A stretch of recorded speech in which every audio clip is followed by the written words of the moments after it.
What is the most horrific thing that someone has told you super casually?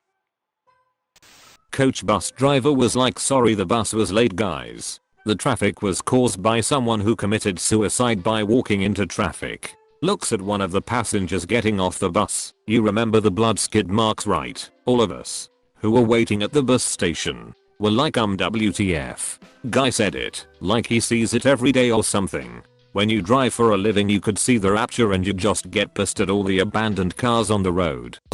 I once asked my grandfather, "How you doing grandpa?" and he said, "Not good. Not good. I moved my bowels 3 times already today. Went to the doctors and they put a tube in my penis." Should I mention we were at a family funeral? Hey, you asked. Bet that's the last time he asked grandpa how he was doing. Greeting. Grandpa. Apostrophe. Salutations. Biological father of one or more of my biological parents. I called my cousin, and at the beginning of the convo I asked what she was doing. She said, "Oh, just standing at the counter looking at my hand." I thought it was a little weird, but my cousin is a little weird, so I forgot about it. Anyway, half an hour later she goes, "The blood has now stained my shirt. I think I should hang up and go to the I was like, "What?" So she replied, "Oh, I stabbed myself with the meat cleaver 10 minutes before you called, and the knife is still in my hand. I'm fine but my shirt is now ruined." Apostrophe. Shock is a hell of a drug. I cracked my skull open and lost like 2 to 3 pints when a fellow scout threw a tree at my head. Don't ask. And all I felt was sudden wetness, and I'm like, yeah, I should probably tell an adult, huh? Bruh, you can't hit us with the don't ask after that setup. He can't tell. He don't remember. Memories leaked out. 2 to 3 pints of memories. A couple of years ago I was on one of those music festival cruises. I was sitting down waiting on my friends to finish their drinks and whatnot when this lady sits down next to me. Somehow we get to talking about dogs. I tell her about mine. She tells me that hers is a comfort dog. I didn't ask her to elaborate because it wasn't any of my business. But she tells me it's because she didn't leave her house for 5 years. Again, I didn't ask why. She went on to tell me, a perfect stranger who'd been talking to her for all of 5 minutes, that her ex-boyfriend was stalking her and broke into her house, so she had to shoot him and kill him. I think people overshare with strangers specifically because they know they'll probably never see you again. I've let really deeply personal things slip in front of strangers, not anywhere close to the scale of things in this thread, and then afterward wondered why I did. I think it's a way to help come to terms with trauma. Super fucked up. If you're the listener though, kinda surprised. When I talk to strangers I have a different name. Go to university. Only have 2 siblings. And then practice my lying skills for the duration of the conversation. I don't want anyone to think I have any issues. Ironically, you just told a kind of fucked up thing to a bunch of strangers. No. He was just practicing his lying. 4D just right there. Supervisor at work, Dwayne had his baby yesterday. Oh great. Boy or girl. Supervisor dead. Like WTF. Really? Poor guy and his wife had a stillborn.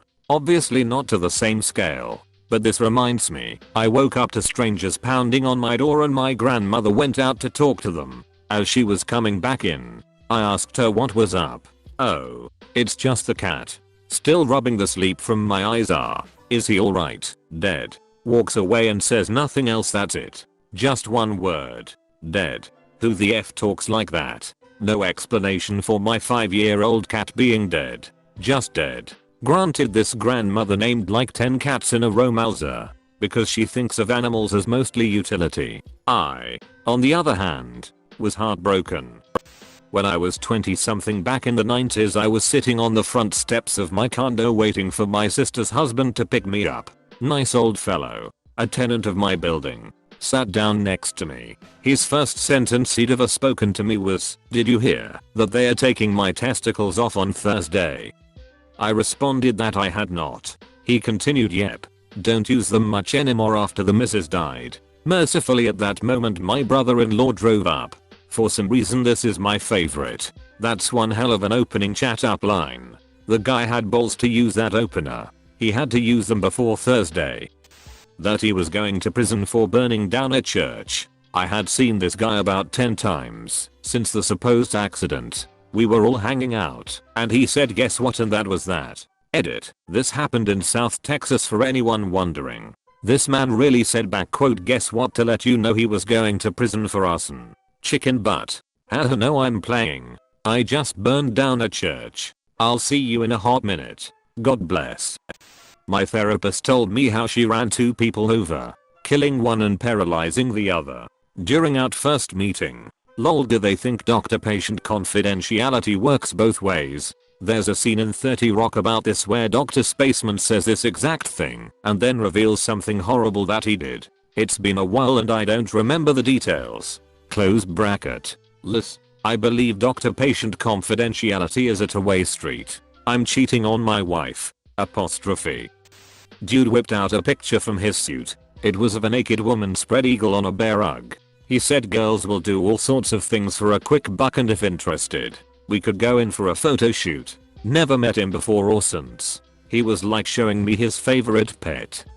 I was joking with an acquaintance once, and he told me that he was going to move in a couple of months. We weren't really close enough for me to care, but I asked him why out of pure curiosity. In the same breath, without hesitation, he told me that he had been in the foster system all his life despite knowing his biological dad personally. His dad was some big businessman in New York City and didn't have the time to raise a son. He had been with 11 different families in 15 years, and in each one he prayed he'd get adopted. It never happened. The family that he was with at that moment told him they were thinking about adopting him, but changed their minds last minute. Now he's in a constant state of expecting to move, because he just assumes that no one will ever want to adopt him. If you're reading this, I hope you're doing good. Michael. When I was a little kid, sometimes I'd imagine that inanimate objects could talk. Like one time my parents took me to the store to get me a new winter coat. They had me try one on, and then they decided to buy it. And in my head the coat was telling me how it had been waiting a long time in that store for someone to choose it off the rack. And now it was so excited that it got to come home with me and be my coat. And my parents could see that I was excited about my new coat. And they even let me keep wearing it as we walked across the store to the checkout aisle. But on the way there, they saw another coat on a different rack. And my mom said to my dad, "You know, that one looks a little better made. I think we should buy that one instead." And I burst into tears. I couldn't explain to my parents why I was so upset. Even then, I knew that the conversation with the coat had really been in my imagination, and that coats couldn't really be disappointed the way people can. But it just felt so sad. I can't even imagine how someone could tell an actual human kid they'd changed their mind about adopting them. Did you end up getting the first coat? Op. For God's sakes reply for the sake of my sanity. The coat is dead. /T have homicidal intrusive thoughts. They border on impulses and I often feel like I'm being pulled towards them. I walked out on a date in the middle of a movie because I couldn't stop thinking about strangling her. To be fair, we were at a mental hospital. Well, hey, good for them for walking out and seeking treatment. I hope they got the help they need to cope with it. My roommate and I are casually playing video games. Third roommate enters. Man, don't you guys hate it when you shit a bunch of blood? We don't shit blood. Really? You don't shit and have some blood come out every once in a while? Bro, you need to go to the doctor. Apparently it was just a hemorrhoid, but still. I was working construction with this older guy who was telling me about his dream to open a car detailing shop. As the conversation continued, he revealed that he couldn't for something like 10 years because he killed someone drinking and driving and had just gotten out of prison. He was working really hard at getting to a better place, but in the last few years I've seen him around town drunk. I hope you can find your way back to that dream, Billy. When I was in college, there was this guy who would hang around me sometimes that seemed just a little bit off. But he was nice, and we both had similar interest, so we hung out. One day, after I hadn't seen him for weeks, he tells me it's because the police were interviewing him.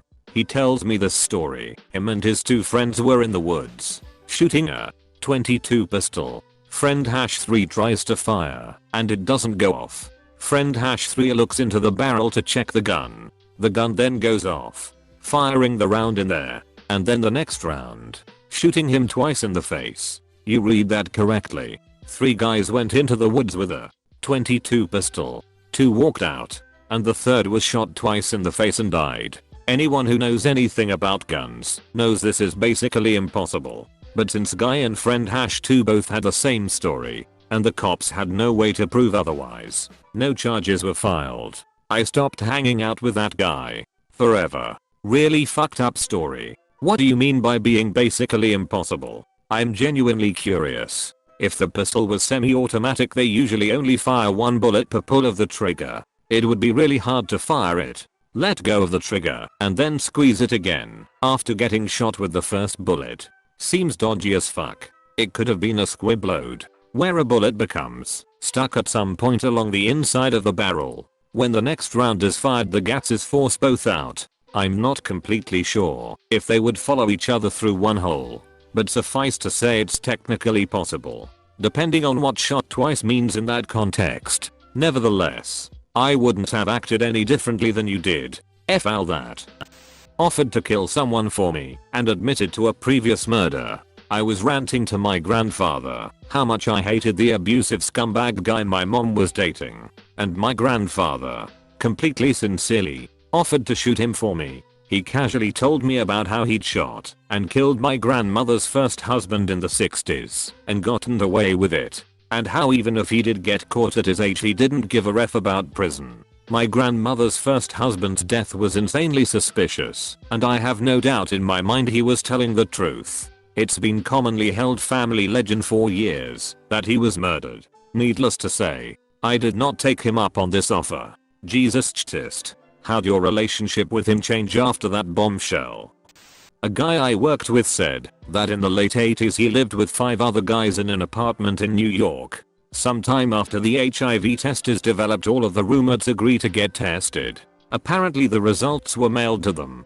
Basically, one guy got the mail and opened everyone's test. In so doing, he finds out one of the roommates has HIV. He shows the test results to every roommate except the guy who is HIV positive. Then they destroy the test results. They all pack their stuff and abandon apartment and the HIV positive guy. None of them ever spoke to the HIV positive roommate again. They never told him his test results. The guy I worked with laughed so hard telling me this story, it's effed up. The guy I worked with had no remorse or a second of compassion even 30 years later, and knowing the HIV positive roommate probably died. Who knows how many people the unknowing HIV positive guy may have unknowingly transmitted HIV to before he had serious symptoms. JP, if you're reading this, F you. Heartless bastard. Guy in high school tells me he was kidnapped and buried in a box. It was in the news all summer, like 14-year-old dude kidnapped and found by hunters buried in the woods. Guy shows up freshman year, it was freaking him.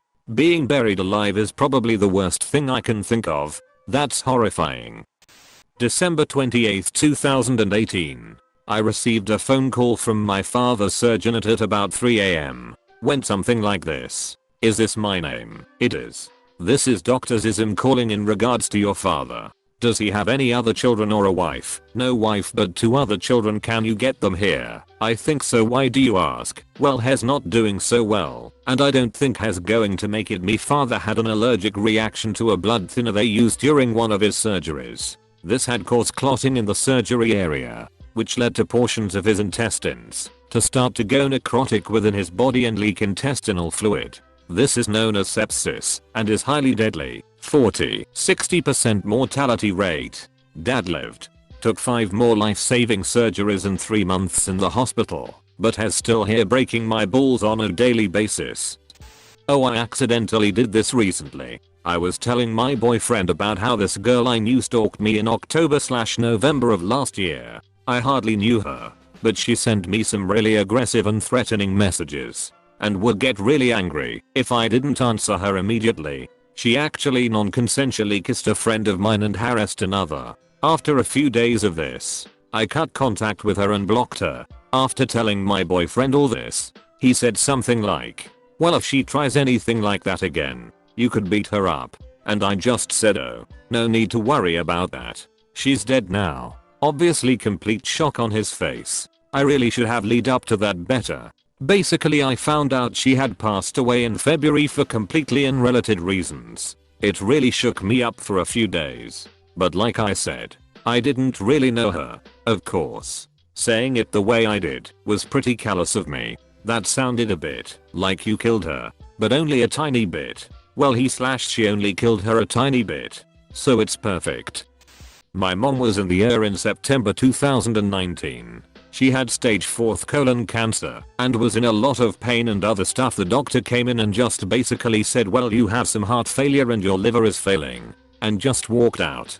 WTF. My mom died 14 hours later from septic shock that they did not tell us, but had it wrote down in her chart. Ugh. Makes me so angry writing it. Some doctors are just so desensitized that they appear to have no heart at all. I'm so sorry for your loss. Yup. I'd even say some of those who are actually more emphatic need to stay cold to keep their emotions in check. It can be a coping strategy. I just graduated med school a couple of months ago and now I'm in my training year. Our hospital got turned into a quarantine hospital only for COVID patients. And now our hospital is at full capacity from the influx of patients. In my last shift I had a 50-year-old woman drop on the floor and try and kiss my feet just so I can try to find a hospital bed for her dying mother. She kept begging me, don't let my mom die. All I could do is tell her I can't help her and leave her. After that the senior ICU resident tasked me with telling a patient's family that their mom will die in the next 48 hours. So they better say their goodbyes now before she loses her consciousness and goes into a coma and try and spend her last hours with her. I'm not proud of this, but I couldn't say that I just avoided doing the task and avoided the family until my shift was done. I can't stop thinking about that. They never prepared us in uni for this shit. Like I now react to death with just a meh and try to move on with my day. But shit eats you on the inside. I was definitely not expecting this.